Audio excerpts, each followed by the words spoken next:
Good afternoon. Today, let us discuss the lesson 2 of operations management, and we will assess the following customer profiles and their differing expectations and requirements in respect of hospitality provision, factors affecting average spending power in hospitality business. First, we have muna the customer profiles and their differing expectations in respect of hospitality provisions. So first, we need to profile our customers. So in customer profile, this is when an organization is trying to figure out how to market its product. It needs to come up with a customer profile. Profile is a way of describing a consumer categorically so that they can be grouped for marketing and advertising purposes. So we need to know who are our customers in order for us to come up with the right marketing and advertising strategy. Okay, so customer profile can be defined as customer description can be included or that includes demographic, geographic, psychographic characteristics, the buying pattern, creditworthiness, and purchase history. Okay, so here, so there are different factors affecting the customer profiling. So we have to consider the demographic, yung age, yung gender, yung status nila, employment status, the geographic, kung saan sila nagmula, psychographic, kung ano yung perception nila about the product, their buying patterns, what are their considerations in buying products, and then creditworthiness, yung publicity ng restaurants, and purchase history, kung how soon they will buy products and services, or they will go to have experienced the products and services of a certain facility. There are different factors to consider when developing a customer profile. So we have who are the customers? No? This is the most important. We need to know the people or who are going to serve with. No? So we need customers. And then how do they buy? Why do they buy? And what do they expect from buying? And what do they value when buying? Okay. So next, there are different customer profiling that can be done in the following categories. So we need to consider the following: the spending power, the types of hospitality business, the menu accommodation range, pricing expectations and requirements, and the meal experience. So let's have first the spending power. So this is very important because this is the degree to which people have money to buy and services. Okay, so the spending power of an individual can be affected by the following. So they can be affected by the size of their income, their status, if they are employed or they are students or they have children, they are parents already. So sociocultural influences. So this is based environment they grow up with, and then the economic situation. So for example, there's times, no? So how much is the buying power or the spending power of each and every one? Okay. So hospitality organizations target their advertising and marketing towards customers, taking these profiles into consideration. So knowing this different factors, no, to know who are those target markets, what strategies are we going to do for them in order to get them and for them to have our services in products. Okay. So next is the accommodation range. So there are different customers who loves to go to hotels, to have guest accommodation, to experience self-stay, to check in even a service apartment, to check in a hostel, to have individual caravans, to hire a craft and hotel boat, and even chalets. No? So upon the customer or the guest. So whatever he wants, no, that will dictate the spending power of them. Okay. Next is the menu range. So generalized eating establishment, this could be defined as low cost, high cost, small choice on menu, wide choice on menu, peak service of food, low service of food. So and then high level of service, and then the basic ambience, and then the high level of ambience. So this menu range is very much needed, or a very powerful tool in order to determine the spending power of the customers, or the purchasing power of the customers. Okay, and thus having them made to be profiled by us. Okay, next is the pricing consideration. For the pricing considerations, this is a very powerful weapon, and this is a customer driven in the hospitality industry. Customers consider prices before making purchase decisions regarding hospitality products and services. Pricing considerations usually depend on the firm's average cost and on the customer's perceived value, okay, of the product in comparison to his or her perceived value of competing products.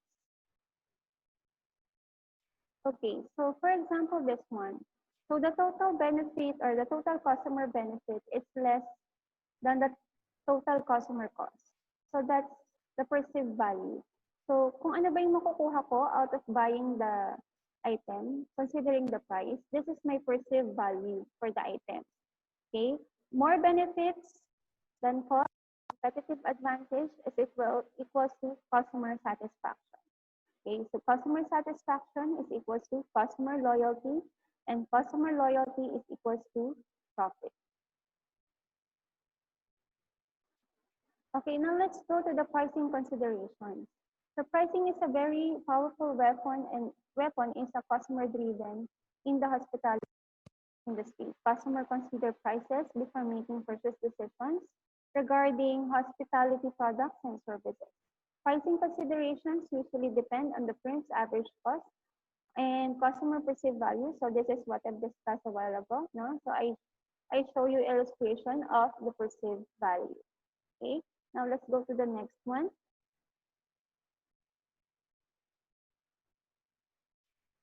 Okay, so there are different factors in setting price. So at the center is the pricing policy and decision. So you need to consider first your company objectives, competitions, what are the customer's needs and their characteristics, and vice versa, the economic conditions and vice versa, okay, and then the cost of the product, okay, so the arrows are vice versa, and then the company's objective.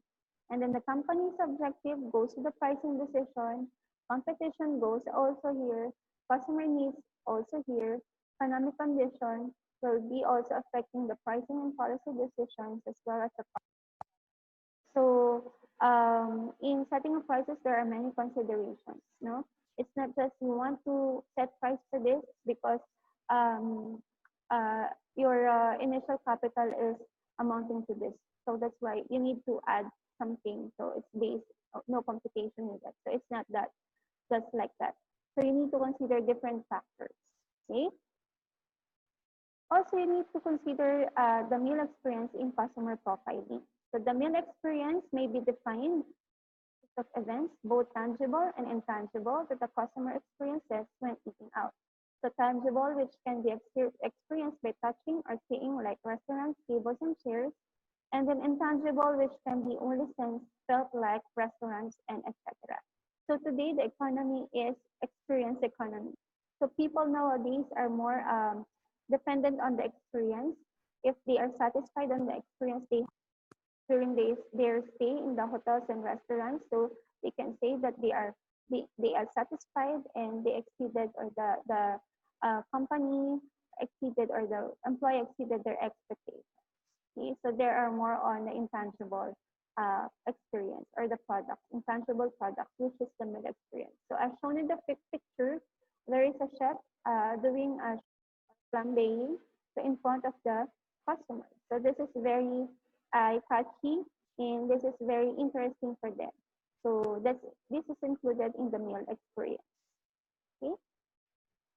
So there are 5 meal experience factors. So we have the food and beverage on offer, level of service, level of cleanliness and hygiene, perceived value for money, and atmosphere of the establishment.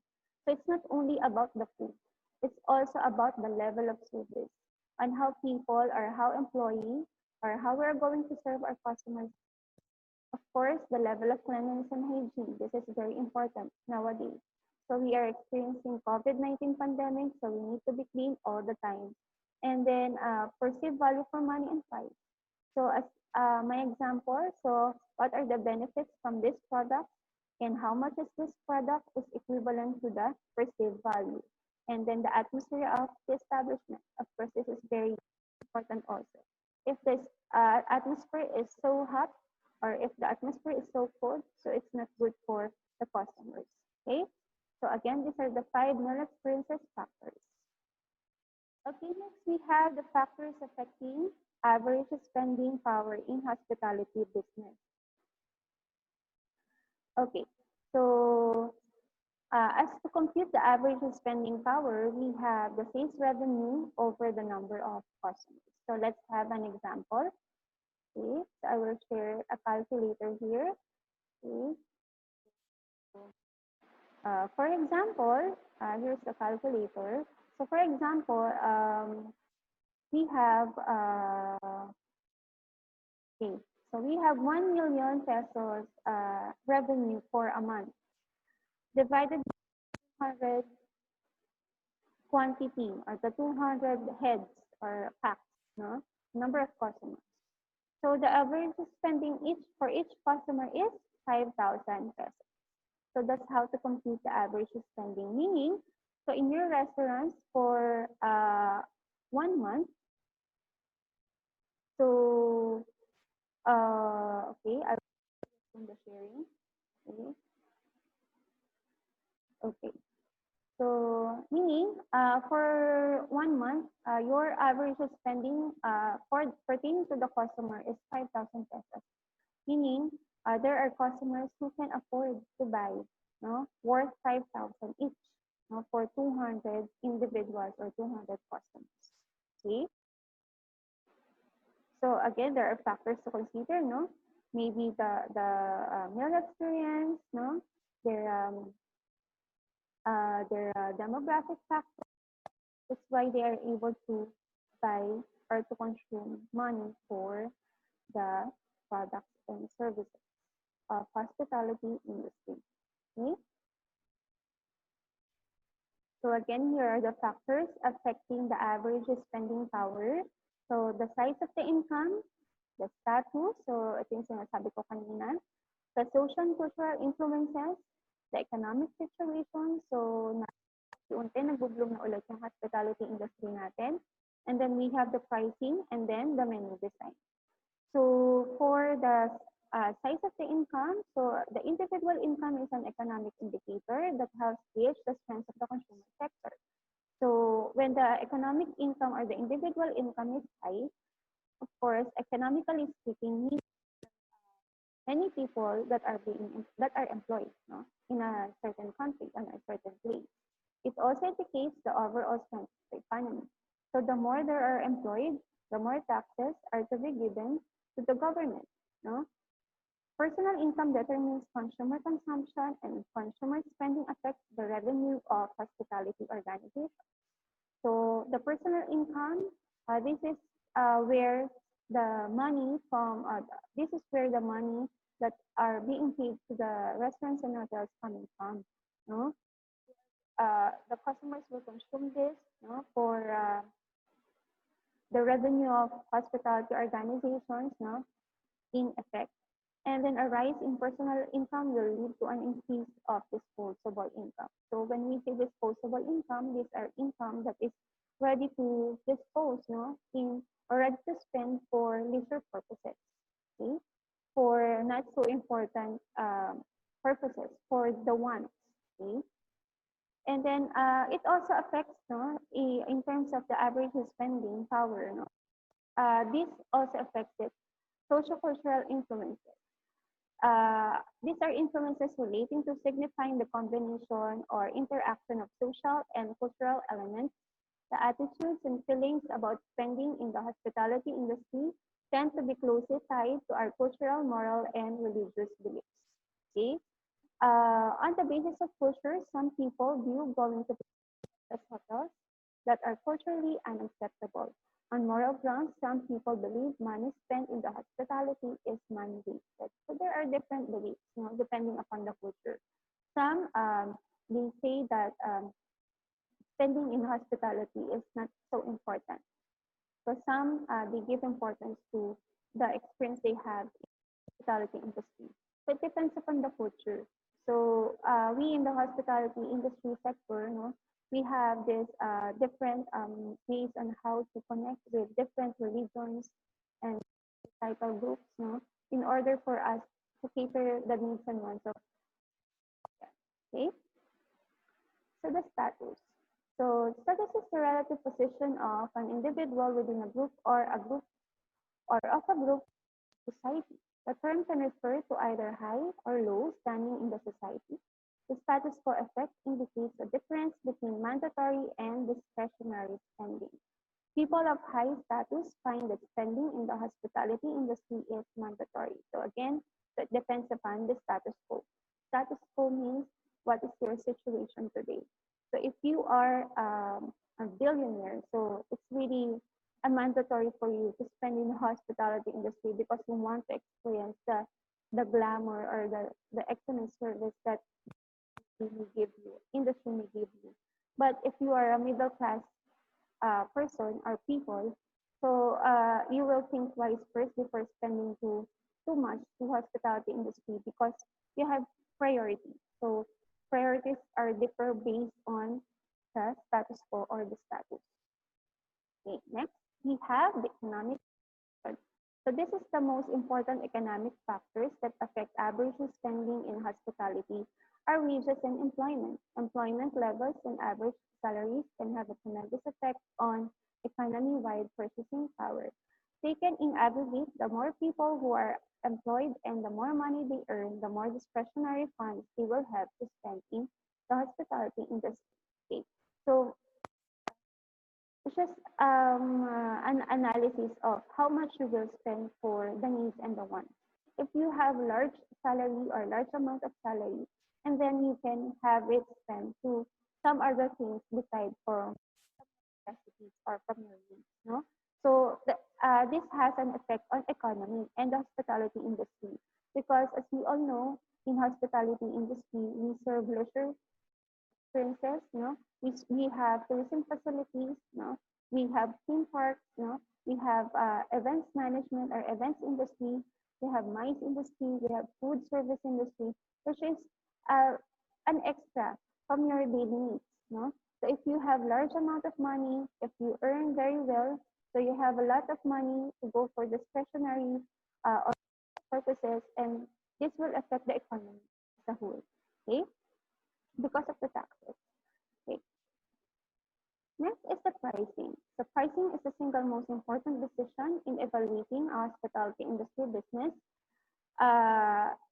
Is pricing power. Understanding the power of pricing is very critical. Hospitality businesses have the power to raise prices without long losing business to a competitor.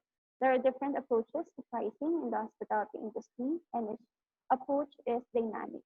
Pricing in hospitality is consumer oriented. So we price in accordance to the situation. So pricing is a strategy, no? Strategy. So there are different types of pricing, pricing strategies. We have the premium pricing, we have the penetration pricing, we have the economy pricing, and the price skimming. So first we have the premium pricing. So when we say premium pricing, so we have this strategy establishes a price higher than the competitors. So there is something unique about the product or when the product is first to market and the business has a distinct competitive advantage. So, like for different elegant restaurants here in Tagaytay, so for hotels here, so there we have premium pricing, but then again, they have customers, they have guests always because of the quality, and desire for high status. Okay, so advantage is to raise brand awareness, okay, and high price indicates high quality. Okay, so yun naman, pag pumili ka ng mahal or pag kumain ka sa mahal, meaning to say that the food there is of high quality good, taste best, no? So if you check into hotel na a five-star hotel, meaning all the amenities there are standard, no? Are standardized and nasa 10. Okay, so the best experience that you will have, no? If you have this or if you accepted an industry or a service from premium pricing or with a premium pricing, okay? And then penetration pricing refers to a pricing policy generally used by a new entrant in the market. The price of the product is set at the sharply lower levels in order to gain the market share and therefore penetrate the market by attracting customers from its competitors. So here is an example. New telecommunication company provide 1 month free internet services and then they have subscribers. So that's penetration pricing. So you need to penetrate first the market and then go with the normal flow of pricing as you have all the target markets. So as you grow your target market or your customers and guests. And then economy pricing. So this is widely used in a supermarket retail industry. No? So they have brands na generic, no? For them to give prices that is much lower than the branded. So for example, generic drugs, no, generic medicine, generic items in a supermarket, no, as we can see, the same quality but different price because there is no chain, no, there's no lots of chains, no, the supply their own materials, okay, so that's why it's cheaper than the others. Okay, next we have the price skimming. So when we say price skimming, this involves setting prices when a product first enters to the market, and then the price is much higher than the first time because you need to skim profit, okay, from those willing to pay more before gradually lowering the price to reach the remaining market. So this will gradually lower down their prices in order to reach a certain market. Okay. Next, we have the menu design. So this is very important also. This is served as a communication tool. So it also focuses on the cost control and marketing, serve as a marketing tool for a restaurant. This educate and entertain the customer. No, the menu design much congruent with the concept of image and effectively communicate the overall dining experience of the guest. Okay, so when you first handle the or touch or see the menu of a restaurant, no, so that will add up for the appeal of the restaurant because of the design, the printouts, and then the information written on the menu card or the menu. Okay, so the menu is the most important internal marketing and sales tool a restaurant has to market its food and beverage to customers. It's the only piece of printed advertising that you are virtually 100% sure will be read by the customers, of course, because this is where the list of all the food items are presented. And then once placed in the guest hand, it can directly influence not only what they will order, but ultimately how they will spend. Okay, so most of the menus, no, in different restaurants, they have also included there the ways of preparation or preparing the food items and also the nutritional content. So that's one way of strategizing, no? That's one way of marketing. And then as they put those informations on their menu card, so the guests will be very much interested of that, and then they will it will enhance their appetite, no, and then after that they will order because they are curious about that. Okay, so summarize the lesson for today. So customer profile is about defining the customer description that includes demographics, graphic characteristics, and the buying pattern, the creditworthiness, and purchase history. This is also an outline of the type of customers who are likely to purchase in an organization. Okay. So spending power is a degree to which people have money to buy products and services. average expense of the business can be affected by the following. So we have the size of economy, the status, the social-cultural influences, the economic situation, and the pricing, and then the menu design.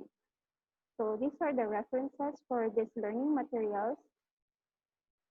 Okay, so I have here a video about the Starbucks customer persona. So check this out into the YouTube channel. Just copy the link and then watch it in the on the YouTube section or YouTube channel, and then give an insight or give your comment about these videos. No, the other one is the read the spend, where and how. So in order to support our topic for today, no, that's an additional assignment. And another one is give 1 to 3 examples of products and services for each pricing in hospitality industry. So we have the premium pricing, the penetration, the economy pricing, and the price premium. So you need to give 1 to 3 examples of products and services that involves this pricing strategy. Okay. So that's it for the lesson for today. I hope you learned something from our discussion. Again, thank you very much and peace to everyone.